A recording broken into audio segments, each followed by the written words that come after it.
Hey, Jason Spangler here, the Santee Swapper. It's been quite a while since I filmed an unboxing video. I've had a very busy summer. This summer I worked as a camp director at a Boy Scout camp in South Carolina, Camp Barstow. And during that time, I had a few packages arrive at my house that were small collections that I purchased, but I absolutely had no time to touch them. It was almost like a candy jar that I just didn't or couldn't get into. And so today I have three packages that I want to just go ahead and unbox for you. These are Boy Scout collections that I purchased from people who contacted me through the internet. We sent pictures back and forth, talked, and worked out a deal for me to purchase these items, and they sent me the boxes. But again, I haven't been able to open them, so I'll kind of read off to you the dates, if I can, from the shipment. This is from July 24th, which is about 3 weeks ago. I have no idea what's in this one. This one actually came from. No, I know what this is. Never mind. Okay, so now I'm down to two boxes. Now I'm down to two boxes. I mean, that's not really a collection. That was something else someone sent me. Okay, this one came from North Carolina. This collection. Let me cut into it here and see what we got. And it was shipped on. Oh, it's kind of hard to read this UPS label. July 16th, okay? Weighing 10 pounds. 10 pounds of Boy Scout stuff. Let's see what's in here. All right. Kind of sad to say I really just have no recollection at this point. So much has happened. I just have no recollection of what's in here. So, all right, let's kind of take a look, and I'll kind of show you what we got. All right, first off, little Jamboree t-shirt. This is great. I was at the 1993 National Jamboree as a third assistant scoutmaster. These look to be pretty darn small, and they are smalls, in fact. So a couple of small shirts from the 93 Jamboree. Maybe my son Patrick would actually want to wear one of those. Then a uniform shirt, also from the 1993 Jamboree. You know that right there, 93 Jamboree patch on that guy. All right, this is pretty cool. Let's see what we got here. This is not the typical Boy Scout vest, but this is a Woolrich, sort of a jack shirt, very similar. Let's see what size this is. Size small. And on the back, there's a number of patches. Nothing too exciting. If I don't have a place for this in my antique mall booth, which I think would be a great place for something like this to go, I may post this up on a Facebook group and see if anybody's interested in it. But that is a pretty cool item there. A nice little jack shirt. Got a Cub Scout uniform shirt. Maybe I can pass that on to a Cub Scout. Some troop neckerchiefs. Got to have your wolf patch thing there. Now I actually might keep this just because I think it's kind of interesting.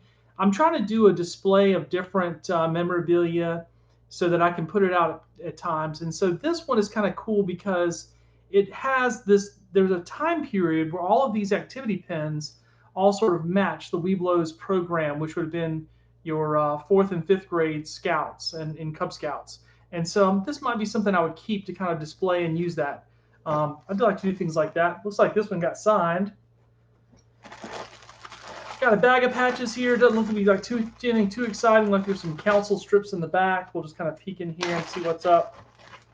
Yeah, some council strips. Nothing too exciting. What's that guy right there? Oh, that's kind of interesting. Foreign patch. Might be, I don't know, Czech Republic. I don't know my foreign flags very well. A couple of other random patches in here. All right. Little bag of medals and pins. I see some participation ribbons and such.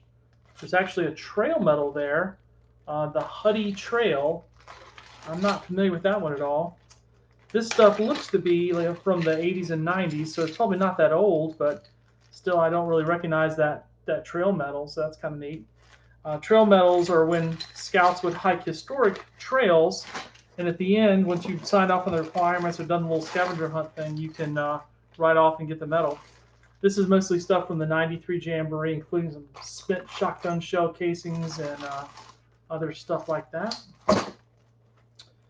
So again, that probably would have been a Jamboree item. Northeast region. Not quite sure what that is. I'll have to research that a little bit. 2 of those neckerchiefs. Some more Cub Scout neckerchiefs. 93 Jamboree Frisbee. These are kind of interesting. Another little subset people collect. I don't really collect these, but people collect first day prints and these special little Jamboree.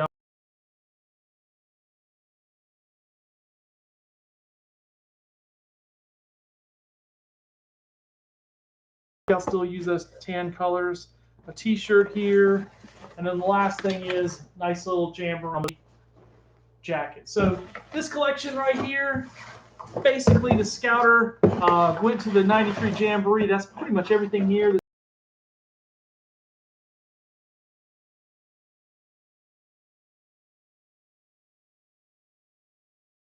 So when you have collections, just the person, these are the events he went to, the patches he got.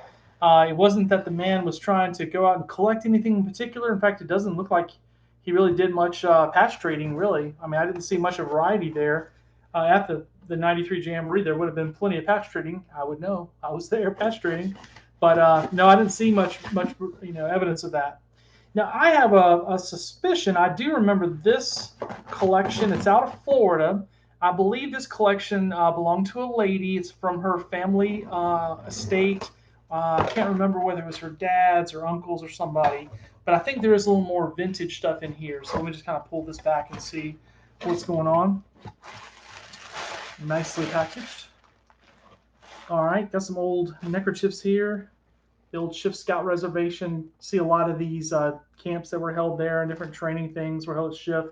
Shift is a scout reservation up in New Jersey where the Boy Scouts used to do a lot of training for professionals and different scouts and scouters, and so a lot of stuff there. Classic Philmont bull patch and the red neckerchief. These are still really cool. I like to trade these actually because they're just that classic. They've had the same design for just forever, but these neckerchiefs never go out of style. 64 Jamboree neckerchief and patch. The 64 Jamboree was held in Valley Forge, Pennsylvania. These patches are really common, even though they're pretty old. Jamboree stuff is interesting. Almost every collection I get has got Jamboree patches in it. This is actually a Lodge neckerchief, so Lodge 343. I'm guessing this also is up in Pennsylvania. I could probably try to pronounce the name. It's going to be, I think it's Susquehanna Valley Area Council. I could totally be getting that wrong, but anyways, that's what's going on there. Nice camp neckerchief with some patches. This lady was very particular in how she laid things out in this. You know, she figured, okay, well, this red neckerchief, there must be some patches, some red patrol patches that go with that. So here's a couple of looks like Hawk patrol patches that kind of go with that. Then a bag here, kind of miscellaneous stuff. I see like some Shift. Let's see, Hiker of the Shift Trails. Oh yeah, I've seen a lot of those before. And then here's that same Shift neckerchief slide. These are called Neil slides. They're kind of made from a mold, and you can tell they're Neil slides simply by reading right there. It says Neil slides. So there are collectors of these. These slides I typically would sell maybe in my antique mall for like $3 or $4, something like that. There are ones that are valuable, but those have to be ones that were kind of like made for one specific event, not ones that were mass produced like the ones that you just saw there. Some other old patches here. I don't see anything too exciting. Some rank patches, neckerchief slides. Well, what is that right there? That's kind of interesting. Okay. Huh. Okay, so this is from an Expo 1967. I don't know that it has to do with scouting. It's the Quebec Expo. So I'm guessing that would have been like maybe a World's Fair kind of thing. I do see a couple of Order the Arrow flaps in here. I guess I should always pull those out and like look at them. All right, so that's our Lodge 343 right there. A couple of nice old OA flaps from those guys. I have to look those up and see what issue number they are. Some of the little rank patches and stuff. Nothing too exciting in that bag. All right, well, if you've done scouting for a while, you probably know what this box is. This is most likely an Eagle medal. And let's just pop this case open and see for sure. Yep. Beautiful Eagle medal with the case. Now, there's lots of people who collect these. In fact, I collect these. It's kind of funny. With Eagle medals, I collect them. I have a collection, but I have never spent the time to actually figure out what I have. I'm an Eagle Scout myself, and for some reason, I don't know that I've ever sold an Eagle medal. Every one that I've ever gotten in a collection, I've kept. And at some point, I need to sit down with one of the reference books and kind of go through and try to figure out exactly which medal I have. Like, for example, this has a completely flat back. And then I could also probably look at the time period from these cards and kind of figure out when this gentleman got his Eagle Award. So there are different types of medals with the different styles, and they change this or that, or there's a different, jewelry stamp on the back. And so this is just a really cool piece. And as a collector, I don't really like to get rid of Eagle medals. It's just something about that. So in fact, just for kicks, let me show you. I've got one here at my desk. I have an exact similar one sitting on my desk. I got this one a while back before the summer, and just as almost like a decoration, I decided to leave it at my work desk so I could sort of look at it because I really enjoy these Eagle medals. And so there it is. So this one's kind of going in my collection. That'll be a keeper. Might be a duplicate, but I'll have to organize my collection to actually find out. All right, cool little flashlight here. Love these old Boy Scout flashlights. This one's by Ever Ready. No batteries in it, I don't think it's working. Nice little garrison cap. Scouts back in those days, that would have been their hat they would have worn. All right, love merit badge sashes. You can see by this sash that this scout was definitely doing the scouting in the 60s. And the reason I can tell that is because all of these have a green border around the patch. The earlier badges prior to the 60s, they would have had a cut edge, and it would not have been this nice pretty twill with the border there. So all of these would have been probably 1960s era. See here, 1, 2, 3, 4, 5, 6, 7, 8. So 24 merit badges, and this scout did qualify for Eagle, so we got the right combination there. Old ordeal sash, old cotton kind in the 60s. Nice old book. Now this book is interesting because it really doesn't fit this time period at all. This might be this lady I got it from. This could be a book that possibly one of her children used. I don't see a name in here, but this is the book that I used in the 1980s. In fact, this one was printed December 1981. So this book definitely doesn't go with this collection, but that's all cool. I mean, it does go with the collection, but not from that scout. So. And then a couple of other little things, some paperwork type items that the family kept up with. A log book with the gentleman's name on it, things like that. And then the last thing in the box is kind of a cool deal here. This is a classic Western sheath knife.